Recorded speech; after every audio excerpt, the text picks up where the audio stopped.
여러분 안녕하십니까? 오늘은 137강 부숫자입니다. 앞서 문제풀이 볼까요? 예, 동산에 두 언덕을 표시해놨다. 예? 작은 두 동산의 모습이다. 에서 나온 언덕구. 그 다음에 물고기의 꼬리의 모양을 본뜬 남녘병, 꽃받침의 모양을 본뜬 안일불, 산가지 3개의 모양을 본뜬 석삼, 하나의 긴 줄 위에 하나의 점을 찍어서 위를 표시한 위상, 나뭇잎의 모양을 본뜬 글자에서 나온 세상새, 손가락으로 하나를 가리키는 한일, 어른 지팡이 장자에서 손에 나중에 열심 밑에 또으로 구성된 소전에서 십척은 일창이다 해서 어른장, 그 다음 못대가리 모양을 본뜬 자에서 고물의 정, 끈을절의 본래자에서 열십에서 물건을 찢는다 그래서 밑을 굽혀서 일곱칠이 된 글자 일곱칠. 다음은 위패의 모양을 본뜬 자, 할아버지 조자에서 나온 조상 조자에서 나온 위패의 모양을 본뜬 자 또차, 손톱의 모양에서 나타난 소축, 두 번째 지지축, 한 선을 그 아래를 표시한 아래하가 되겠습니다. 자, 오늘 수업 볼까요?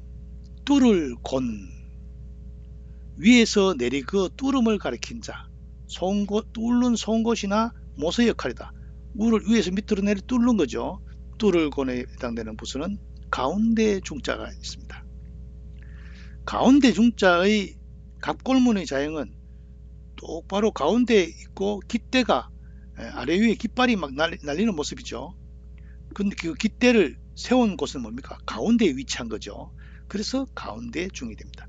깃발을 세운 그 가운데를 나타내는 글자에서 나온 가운데 중 8급 한자가 되겠습니다. 다음은 불똥주 혹은 점주. 불똥주는 위에 점 있죠. 끊어지는 자리의 점이나 떨어져 나간 불똥 같은 물체를 나타낸 자. 이거 뭐 불화자에서 위에 있는 거 하나 불똥 같죠. 그래서 불똥주 혹은 점을 나타내는 점주로도 쓰입니다. 불똥주에 해당되는 부숫자는 상급에 해당되는 한자는 세 글자가 있습니다. 불글단. 불글단은 갑골문의 자형은 어떻습니까? 광산의 갱도를 표시해 놨어요. 광산에 뭡니까? 유황 같은 게 있죠. 그래서 갱도 가운데 점을 찍어서 정연하게 단련해서 만든 알약 이런 뜻이기 때문에 붉은색을 가지게 돼서 불글단이 됐습니다. 불글단. 다음 주인주. 주인주는 위에 불똥이 있죠. 원래 횃불주의 본래자입니다. 주인은 뭐를 관리합니까? 불을 관리하는 사람이 주인입니다. 옛날에 며느리가 불을 꺼트리면 쫓겨났대요. 그러니까 주인이 하는 일은 불을 관장하는 사람이 주인이다. 재밌는 글자죠. 다음 둥글환. 둥글환은 9구자에다가 점을 찍어놨죠. 점을 찍어놨으니 지사자죠. 원래는 이 소전의 글자를 보면 기울측자의 반대자죠. 기울은 거. 작으면서도 둥근 물체에서 나온 글자라서 둥글환이 된 글자입니다. 다음 볼까요? 삐칠별 일획부수입니다. 오른쪽에서 왼쪽으로 삐치어 내리면서 당기는 모양을 나타낸 자로 글자 모양의 삐침이지만 특별한 쓰임은 발견하기 어렵다. 이 밑에 있는 글자는 삐칠별의 부수지만은 여기 삐칠별과의 의미를 내포하고 있지 않죠. 그래서 참 부수만 안다고 해서 다 아는 게 아닙니다. 그죠? 오렐구. 오렐구는 삐칠별에 들어간 지사자지만은 원래 뜸구자의 본자입니다. 누워있는 사람이 뜸은 뭡니까? 오래 뜸을 보죠. 여기다가 누워있는 사람의 뜸을 놓는 모습에서 나온 글자 오렐구. 그래서 밑에 불화가 하면 뭡니까? 불을 오래 쬐는 게 뜸이 아닙니까? 뜸구자잖아요. 오레일구는 원래 뜸구자에서 나왔다. 이에 내 갑골문의 자형은 어떻습니까? 한 가닥의 높은 모양이죠. 끝 모양이죠. 그래서 나중에 복사해서 점칠 때 이인칭의 너의 뜻으로 되었습니다. 너네, 이에 내 말을 연결할 때 이에 내. 그럼 탈승의 갑골문의 자형은 어떻습니까? 나무목 위에 사람이 올라타 있는 모습이죠. 아주 쉽죠. 소전에 와서 모양이 조금 더 복잡해졌죠. 나무 위에 올라타 서 있는 모습. 거기서 타다의 뜻이 된 글자입니다. 탈승. 다음 그칠지. 갑골문의 자형은 하나의 한쪽 발이죠. 밑에는 한의를 그어서 출발점을 나타냈죠. 여기서 출발한다. 갈지서 그래서 간다는 뜻이 된 거죠. 이 발의 모양을 주의해야 됩니다. 한자에서 가장 많은 부수를 가진 글자가 발의 모양입니다. 갈지. 그 다음 어조사호의 갑골문을 보면 어떻습니까? 밑에는 공교할 교 또는 도끼자루 가짜의 모양에서 위에는 숨을 내쉬는 호흡이 뿜어내는 모습이죠. 그래서 부를 호자의 본래자입니다. 그래서 어조사호가 돼서 어조사호도 특히 뭡니까? 의문 어조사호가 된 거죠. 뭐뭐 호와 뭐뭐 했는가 할 때 쓰이는 어조사호가 되겠습니다.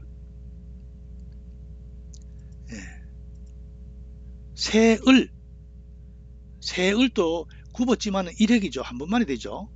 새을은 초목의 싹이 구부러져 나오는 모양, 그렇죠?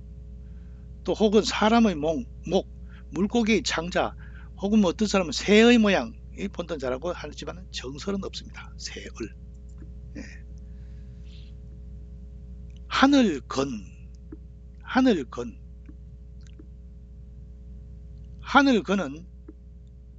원래 식물이 굽어 자라는 밑에 새을과 요거는 왼쪽의 부분은 해가 뜰 때 햇빛이 빛나는 모양 간자입니다. 간자에서 새을이 된 요거는 형성자입니다. 하늘건. 새을에서 해가 뜨는 빛나는 모양 간자로 구성돼서 하늘의 뜻을 나타냈다. 그 다음 빌걸은 원래 기운기자와 비슷하죠.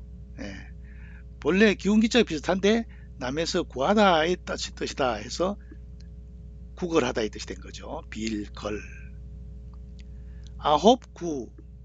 아홉구는 원래 사람의 팔꿈치 모양인데 이게 간략화되어서 아홉이라는 뜻으로 가차되었습니다. 아홉구. 수의 극이 구죠. 주역의 건께가 구로 되어 있죠. 그래서 나온 게 구구단입니다. 구가 들어간 글자는 가장 높은 수의 의미를 가지고 있다. 우리 뭡니까 고사성어에서 사자성어에서 구사일생, 구중궁걸, 구일모 이제 구자는 것은 참 많다는 뜻을 가지고 있다는 것을 명심하셔야 되겠습니다. 다음 어지러울 난. 어지러울 난은 앞에 그림이 좀 복잡하죠. 위아래 두 손이 선반 위에 헝클어진 다발을 손으로 정리, 위에 손, 밑에 손, 헝클어진 실을 정리하는 모습이죠. 손으로. 여기서 어지럽다, 혼란하다의 뜻이 된 글자입니다. 나중에 소전에 와서 이게 니은자가 이게 새을자죠. 소전에서 니은자는 새을자입니다. 어지러울 난. 다음 어조사야. 말을 보조해주는 말. 이 어조사야자는 여성의 음부를 본던 자입니다. 그걸 어디서 알 수 있느냐 하면은 앞에 흑토라면 땅지가 되죠. 하늘에서 씨앗을 내리면 땅에서 생산이 되는 거죠. 그래서 나온 글자인데 나중에 이게 어조사로, 종결 어조사로 야라 이게 그런 뜻으로 많이 쓰이죠. 어조사야. 다음 젖유자는 손으로 아이를 안고 여기 사람이 앉아 있죠. 아이를 안고 젖을 먹이는 형상이죠. 갑골문의 자형은. 근데 소전에 와서는 조금 아이하고 손톱죠. 옆에는 모양이 사람 모양이 아니고 새을로 바뀌었죠. 젖 먹이는 모양을 본던 자에서 나온 글자 전유자가 되겠습니다. 예. 자, 오늘 수업 여기까지입니다. 오늘 수업했는 거 복습해 볼까요? 뭡니까? 깃발의 가운데를 모양을 본뜬 자 가운데 중, 그죠? 그 다음에 단사, 그죠? 탄광에서 캐는데 탄광에서 광산의 갱도를 표시해 놨는데 그게 나중에 붉은색을 나타낸다 해서 광물이 붉은색을 나타낸 데서 나온 글자 붉을단. 다음 뭡니까? 불똥을 관리하는 사람 주인주. 그 다음 기울측의 반대자로 작으면서 둥근 물체 둥글환. 다음 뜸구자의 본래자 누워서 오랫동안 뜸을 뜨는 모습에서 나온 오렐구. 그 다음 한 가닥 실 모양에서 나온 글자 2인칭 너네나 이에네의 뜻으로 쓰인 글자. 그 다음에 탈승은 뭡니까? 나무 위에 사람이 올라탄 모습이었죠. 올라타다에서 탈승. 갈지는 출발점에서 발이 하나 있어 가지고 앞으로 나가는 모양을 본뜬 자다. 그래서 갈지. 그 다음 위에는 소리가 나가는 부호, 밑에는 도끼자루 가로 이루어져서 숨을 내쉼을 나타낸 어조사호, 의문 어조사호. 다음 해가 뜰 때 햇빛 나는 모양 간자에다가 세을로 구성된 형성자로 하늘, 건, 말을 간이 된 글자죠. 다음 기운 기자에서 차용돼서 구걸하다의 뜻이 된 빌걸. 다음 팔꿈치 모습인데 나중에 아홉의 뜻을 갖게 된 아홉구. 다음은 두 손으로 어지러운 실다발을 손으로 정리하는 모습에서 어지러울 란. 다음은 여성의 음부 모양을 본뜬 자에서 나온 어조사야. 다음 손으로 아이의 젖을 먹이고 있는 모습을 형상한 젖유. 마지막은 부숫자 세을이죠. 예, 오늘 수업 여기서 마치겠습니다. 수고했습니다.